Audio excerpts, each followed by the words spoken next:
China censors One Piece in the weirdest ways, and first we've got to talk about what happened to One Piece film Gold. Because even though the Chinese version likes to wrap Nami in the holy light, replace bikini and leg shots with awkwardly long close-ups, and even do bad photoshopping to improve certain scenes, sometimes it just straight up disappears people, like this poor flag girl who's just trying to start a race only to get magicked into thin air. And a similar vanishing act happens to the Tesoro girls, who get completely removed from various scenes including the Guild Tesoro bathtub scene. And what do you know, even the table dancer is looking for a new job. What's even more surprising is how all the roulette table scenes are replaced with zoomed out shots of the casino that don't show gambling in detail, and yet they didn't replace the close-up of someone playing the slots. This is likely because although gambling is banned in mainland China, the country's official lotteries actually do use these video lottery terminals that look just like slot machines. So I guess these things also get a pass. Of course, we all knew that the spicier stuff and the gambling would have to be edited to meet Chinese guidelines, and even though these changes are kind of jarring if you've seen the original version, most of the time it doesn't impact the storytelling too much. But there is this one scene in the original version where Karina helps the Straw Hats sneak into the VIP points room by deploying her assets to distract three workers. And on one hand it's shameless fan service, but on the other hand it actually is relevant to the plot, which makes the awkwardly faraway view in the Chinese version just a little confusing. Now, the movies are one thing, but the official Chinese paperback edition of the manga is infamous for changing dialogue, censoring violence, cutting parts of the Q&A column, and of course toning down the fan service, like in chapter 956, where Boa Hancock and Shirahoshi put on lace undershirts. Or in chapter 1020, where reserved Robin and modest Maria cover up with a little extra fabric.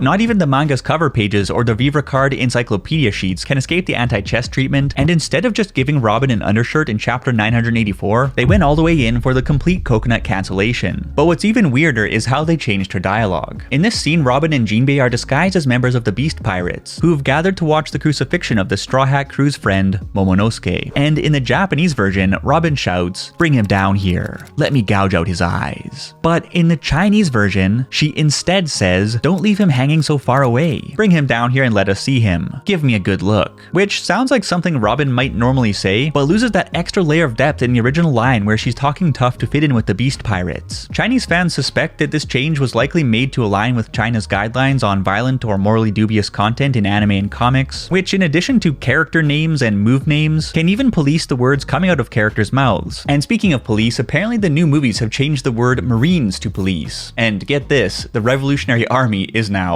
the Justice League. So who's telling Sabo he's playing Wonder Woman? A more visual example of the censorship is in chapter 970, where Kozuki Oden wounds Kaido so badly with his dual-wielding technique that it gives Kaido a permanently X-shaped scar while he's in his supposedly invincible dragon form. And the gruesome cut shows us just how powerful Oden was. But the Chinese publisher covered the center of the cut with a text bubble containing 3 exclamation marks. To be fair, I'd probably start dripping exclamation marks myself if someone dropped the Togen Totsuka on me, but when it comes to visual censorship, we simply have to talk about what happened to volume 78. Because back in 2015, One Piece set the Guinness World Record for the most copies published in the same comic book series by a single author. So One Piece's creator Eiichiro Oda celebrated by whipping up a color page featuring the Straw Hats with various flags. And you can see where this is going. What's weird is that this initially flew under the radar until 5 years later when Chinese netizens dug it up, noticed the flag, and complained about it on the social media website Weibo, calling it an attack on the One China principle. The discussion got so hot that it trended as one of Weibo's top 5 searches, but even some Chinese fans pushed back at outrage peddlers by arguing that the flag represents nothing more than political differences between the two sides of the Taiwan Strait, and that Oda himself was just showing appreciation to one of his biggest fan bases, not using the flag to intentionally make some kind of controversial statement. In any event, the Chinese paperback edition covered the flag with a big black dot. Or maybe that's just a bird's eye view of Lucky Roo. But much more serious than contentious flags, or even what kind of lace undershirts Boa Hancock is wearing these days, is what China did to Brook's obsession with panties. Because although Brook was always a perv in the original manga, his passion for pantsu takes on a whole new origin story in the Chinese version, thanks to some pretty bizarre dialogue changes. Firstly, when Brook debuts in the Japanese manga, he does not waste any time asking to see Robin's undergarments. But in the manga available in mainland China, he only asks to get a closer look at her. And after Bartholomew Kuma warps him into the middle of a demonic ceremony on Namakura Island, instead of asking to see the hooded girl's unmentionables, he simply asks her to show her face. However, when the Straw Hats reunite after the time skip, Chinese Brooks suddenly throws decency to the wind and asks Nami, "Can I see your bra?" So he's getting friskier, but still, no panties. In fact, it's not until Chinese Brook copies the Big Mom Pirate's historical poneglyph in chapter 855 that he finally turns to Nami and says, "So can I see your panties this time?"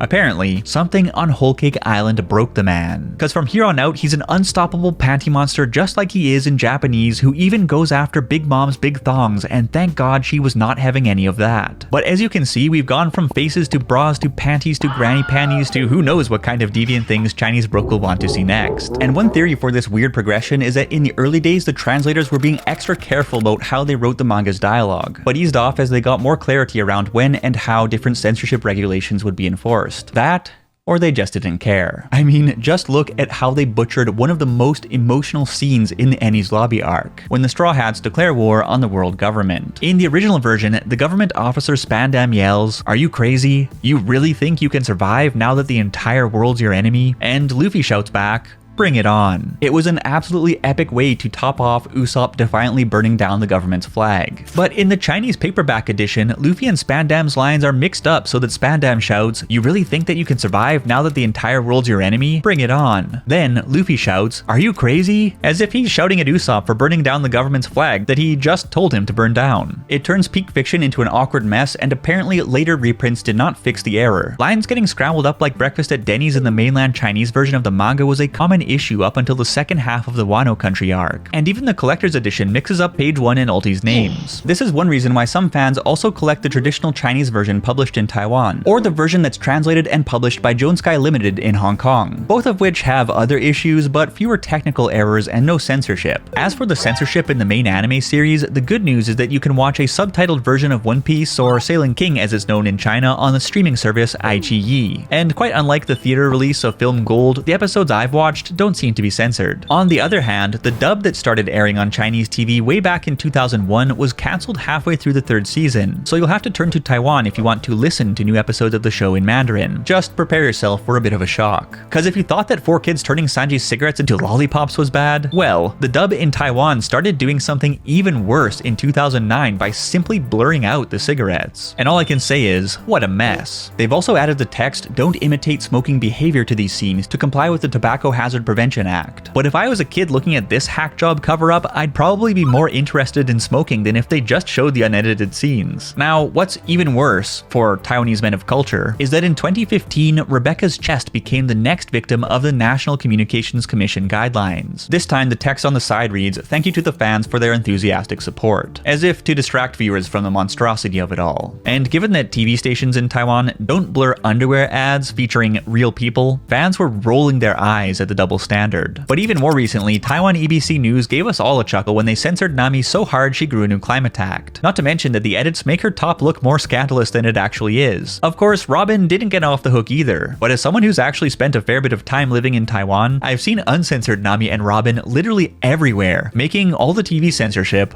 completely pointless. So the point is that even though mainland China does its fair share of wacky censorship, no place is safe from the Holy Light, the water pistols, or other sneaky edits. But what's even crazier are all the ridiculous One Piece commercials that only came out in Japan, and you can see my full Japanese One Piece commercial review in this video right here.